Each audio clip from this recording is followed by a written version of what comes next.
Skin problem and astrology.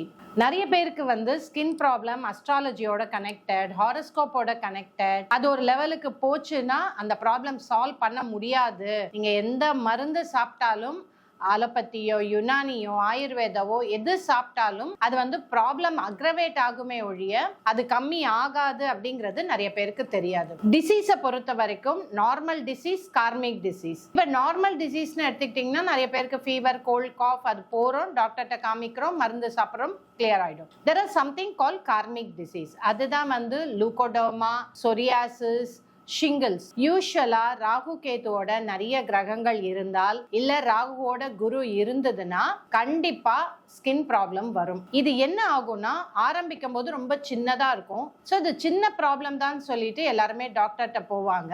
அந்த medicine எடுத்துக்க ஆரம்பிப்பாங்க. எடுக்க எடுக்க அது அக்ரவேட் ஆகும். இன்னைக்கு காலையில ஒருத்தர் கால் பண்ணாரு. அவருக்கு leucoderma, full body leucoderma. Strangely the disease வந்து 4 வருஷத்துக்கு முன்னாடி தான் வந்திருக்கு. அவருக்கு ஒரு சின்ன டாட்டா தான் இருந்திருக்கு. ஸோ நேச்சுரலா நம்ம எல்லாருமே பண்ற மாதிரி அலோபதி டாக்டர்கிட்ட போயிருக்காரு. அலோபதி டாக்டர் மருந்து கொடுத்துருக்காங்க. அவருக்கு ரியாக்ஷன் நடக்க ஆரம்பிச்சிருக்கு, ரிவர்ஸ் ரியாக்ஷன். அது அப்படியே உடம்பு ஃபுல்லா ஸ்ப்ரெட் ஆகி அவருக்கு அதுக்கு மட்டும் இல்லாம கேஸ்ட்ரிக் ப்ராப்ளமும் வந்துருச்சு. So karmic problem, karmic health இஷ்யூல உங்களுக்கு சொல்யூஷன் டாக்டர் கரெக்டா வராது. ரெண்டாவது ரொம்ப இம்பார்ட்டன்ட், மெடிசன் ஒர்க் ஆகாது. மெடிசன் சாப்பிட்டாலும் இம்பாக்ட் இருக்காது, இல்ல ரிவர்ஸ் இம்பாக்ட் இருக்கும். அதே மாதிரி எங்க போனா சொல்யூஷன் வரும்னு தெரியாது. ஸோ கண்டினியூஸா இடம் மாத்தி பார்ப்பாங்க, டாக்டரை மாத்தி பார்ப்பாங்க, various type of treatment, Ayurveda போலாமா அப்படின்லாம் பண்ணுவாங்க. பட் இதற்கு ஒரே வழி, இந்த கார்மிக் டிசீஸுக்கு வந்து ரொம்ப இம்பார்ட்டண்டா பண்ண வேண்டிய ஒரே விஷயம் வந்து ராகு கேது பூஜை, இல்லைன்னா சர்ப்ப பூஜை. நான் நிறைய அனாலிசிஸ் பண்ணியிருக்கேன், ரிசர்ச் பண்ணியிருக்கேன். உலகத்திலேயே ஹிந்துயிசம்ல தான் கார்மா கிளியர் பண்ணதுக்குரிய ஒரு ரிச்சுவல் இருக்கு. அதுதான் சர்ப்ப பூஜை அண்ட் ராகு கேது பூஜை. அது பண்ணும்போது தான் அந்த லிவர் ஹீல் ஆகி அந்த ஸ்கின்னோட வெராசிட்டி, அந்த ஸ்கின் ப்ராப்ளம்ஸ் கம்மியாகும். இது ஒரு நாள்ல போகுமானா ஒரு நாள்ல கண்டிப்பா போகாது. இது டீப் கார்மிக் டிசீஸ், முன்ஜென்ம கர்ம வினை. அது எங்கேயோ அங்க இருந்திருக்கும். ஒண்ணு வந்து முன்ஜென்மத்துல இவங்க வந்து பிளாக் மேஜிக் பண்ணிருக்கலாம், இல்ல இவங்களுக்கு வந்து அந்த கோபம் அப்படியே இருந்து அது வெடிச்சு வெளியில வந்திருக்கலாம். அந்த மாதிரி இருக்கும்போது தான் இவங்களுக்கு ஸ்கின் ப்ராப்ளமா வெளியில வரும். ஸோ கண்டிப்பா இது வந்து ஒரு 6 months 8 months பூஜை பண்ணிக்கிட்டே வர வர ஃபர்ஸ்ட் அந்த தழும்புகள் எல்லாம் போக ஆரம்பிக்கும். ஒரு டர்க்கிஷ் பர்சன் என்கிட்ட வந்தாரு. அவருக்கு ஷிங்கிள்ஸ்ங்கிற நோய்.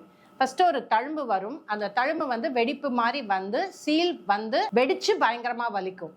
அவருக்கும் வந்து அவருக்கு எந்த மெடிசனும் வரல. அது வந்து கொஞ்ச நாள் இருக்கும், திருப்பி அடங்கும், திருப்பி வரும். அவர் ரொம்ப கஷ்டப்பட்டார். அவர் சொல்லும் போது எனக்கு புரியவே இல்லை. Because it's completely a new different medical terminology. So நான் என்ன சொன்னேன், சரி அது ஸ்கின் தானே, ஸோ லெட்ஸ் டூ இட்னு ஒரு 6 மாசம் பண்ணிக்கிட்டாரு. அந்த ஷிங்கிள்ஸ் வந்து அந்த சுவடே அவர் முகத்துல தெரியல. அவர் டாக்டர்கிட்ட போனோம்னே அவங்க எல்லாருமே ஆச்சரியமா பார்த்தாங்க. இன்ஃபேக்ட் டாக்டர் வந்து என்ன சொல்லிட்டாருன்னா, it's on the verge of curing. So கண்டிப்பா ஸ்கின் ப்ராப்ளம் எக்ஸ்ட்ரீமா இருக்கு அப்படின்னா கண்டிப்பா நீங்க பரிகாரம் பண்ணி தான், அஸ்ட்ராலஜி ஹாரோஸ்கோப் சார்ட் பார்த்து பரிகாரம் பண்ணி தான் இதுக்குரிய சொல்யூஷன் எடுத்துட்டு வர முடியும். நம்ம என்ன நினைப்போம், இல்ல டாக்டர்கிட்ட போவோம், மெடிசன் கிட்ட போவோம், நார்மல் தாட் ப்ராசஸ் இங்க ஒர்க் ஆகாது. ஸோ நாம் பார்த்த இந்த சொரியாசிஸோ ஷிங்கிள்ஸோ லூகோடர்மாவோ the best thing is to do the remedies. Rahu கேதுவோ சர்ப்பமோ பண்ண அந்த குண்டலினி, அந்த கிளேஷாஸ் துவேஷாஸ் எல்லாம் கிளியர் ஆகி அவங்களுக்கு ஹீலிங் சைக்கிள் ஓப்பன் ஆகுது. ஹீலிங் சைக்கிள் ஓப்பன் ஆகும்போது தானாவே அது கிளியர் ஆகுது.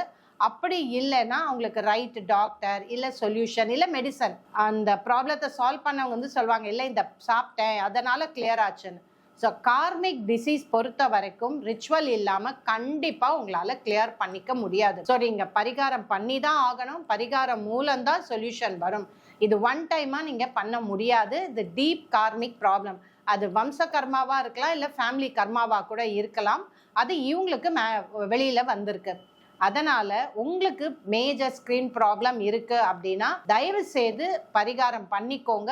கண்டிப்பா உங்களுக்கு சொல்யூஷன் வரும். நன்றி.